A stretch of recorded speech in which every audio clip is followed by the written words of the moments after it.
You said that you lost 50% of your subscribers to the app at when the Armageddon happened. How were you able to recover that? And what's fail safes are you putting in place to make sure there's never a great exodus of recurring revenue like that again? So I'm still putting it. The plan is still coming together with the app. So I will say that we're recovering now. I think you had to find a new reason for people to come. And again, now we're that transition that we spoke about, from the stars being not necessarily who's on the stage, but the stars being who's asking the question. But then now you got to get back intentional with the ads. Now that we have so much footage, what's new with tonight's conversation, you got to re-incite those people to come back.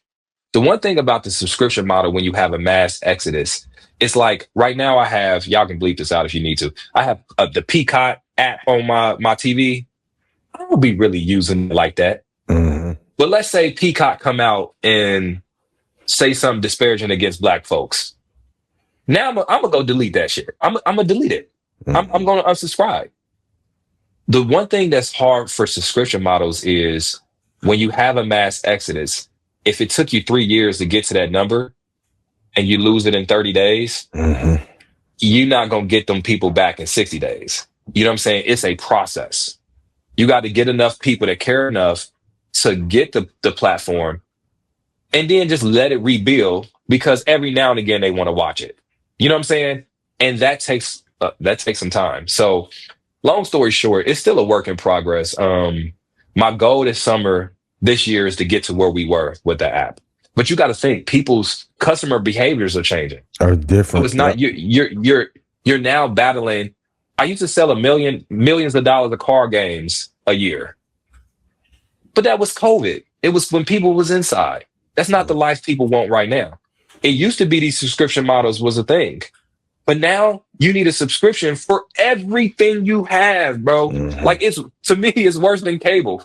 Like, I got 67 apps. So even now you have to be that much better to get somebody to download your app. Yeah. Because, bro, my phone storage is low. People only got the 260 gig or terabyte, whatever it is. They only got the small gig. They ain't got storage on their phone. They got to delete something in order to download your app. So it's a process. And then lastly, I think I've transitioned my thought. I'm more on giving the most away for free now, because I know what the bread and butter is of my brand. You know what I'm saying? And so I think sometimes with that paywall, you got to be careful that the paywall don't stunt your growth. Wow. Lastly, you know what I was thinking though? I was like, why don't Netflix call me? I don't know. I don't know if y'all been talking to people about Netflix. I don't know if it's yeah. But I feel like my show would be good on Netflix. I've been thinking about that. But it would be better than the other one they had. But you seen what happened to the pop the balloon thing, right? They changed the dynamic and throttled it. Yeah, it was a whole different. It didn't even look like what we knew. I don't know why they did that. I don't know why they did that. Like, something works, keep it working. Something works, keep it working. Just meetings, boards. When you have too many people, too many chefs in the kitchen, you can start to dilute something that's great. And that's when corporate, like when you create something, it, right? Like, it's different. Yeah. As far as like InvestFest is something that understand because it was created. Now, let's say Live Nation comes in and now they own InvestFest. They're gonna run it like how any other festival is run, right? They're going and they have success in running festivals. But what worked for that is not the workable model for InvestFest. So now it's going to be a change, because you it's some things you can't even explain. You just know how to do it. It's a feel. So I feel like a lot of times with that type of thing, Hollywood, they say, okay, we have success in running shows. We have a budget. We know what the consumer wants, and they run the cookie cutter model that they have been running. And the creator that created it, they have the sauce, the secret sauce that. And they probably buy in, or contractually they have no other option, and they let them do it, and it comes back as this watered down product. That they like, yo, what is this? hmm But the reason I was thinking that now, hey, I'm just talking. I'm tell you this. I like having full control over You got a everything I great got model, going bro. on. Yep. Yeah. And that's why like a lot of times people always ask why we use conference room and ballrooms because you ain't got to go through all the tape. Like eventually I would love to partner with, Live Nation and Ticketmaster. And eventually I would. But even if you get down to some of these venues, you walking in, they're gonna charge you $20,000 just to record in the room. You know what I'm saying? And so now for our brand and having consistent looks and a consistent set, it works well for us. So I do understand when you're talking about like sometimes when you go into these other cookie cutter models, man, you got to change a lot of stuff and that can affect the ability. And then here's the thing. I couldn't imagine them telling me when to post a clip. Exactly. Yeah. You know what I mean? Like, man, Or you can't post any at all. It's RIP. Or they make the clip for you to post. And then it's like you said, the clip to post as a content creator. That I appreciated that because I understand what you're saying. And it's like something you can't, the editor is never going to be able to understand.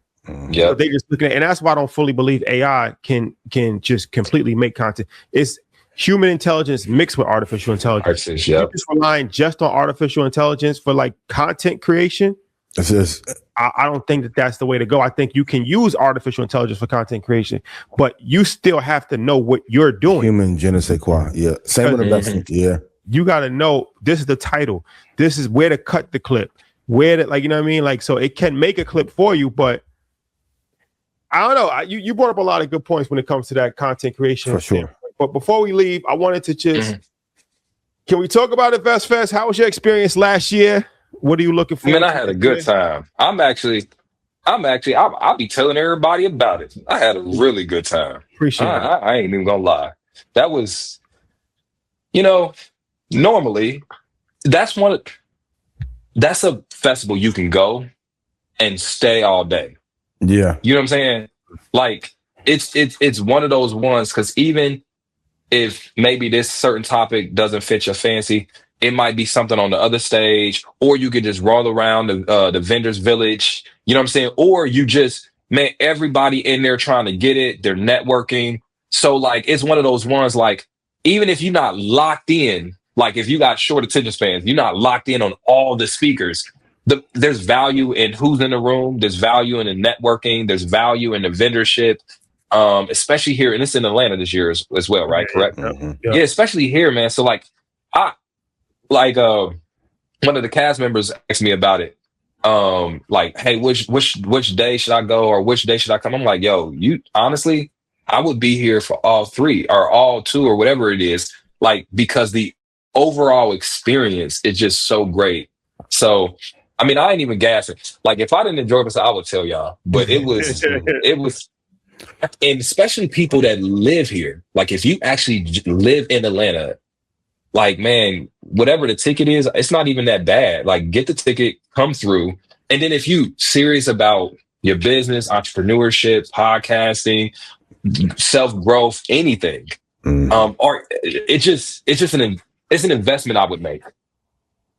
You bring the dog with you to Invest Us or no? Hey, listen, you bring the dog with you. I see the move. Look, Piedmont Park. Man, hey, listen, my bad, y'all. I got to take him out. He was actually good. He was quiet. Yeah, he was good, yeah. Man, he trained very well. But no, I appreciate that, man. Ace, it was an honor talking to you, man. Always great information. Tell the people where to follow you, tonight's conversations, the app, all that information. Well, you can follow me at Ace Metaphor on all the platforms, or Tonight's Conversation on all the platforms. Tap in on Tonight's Conversation. We post every evening. So the only thing I ask is just watch the clip and comment. Be in the comment section, engage. If you feel inclined, download the app. You'll get the full episodes. But if the least you can do, just throw us a follow. Engage. Trust me. It'll entertain you every now and again. Next time you do a show in Houston, I want to be a guest, yo. All right, man. I got you. For sure. All right, bro. Appreciate it. All right. Peace.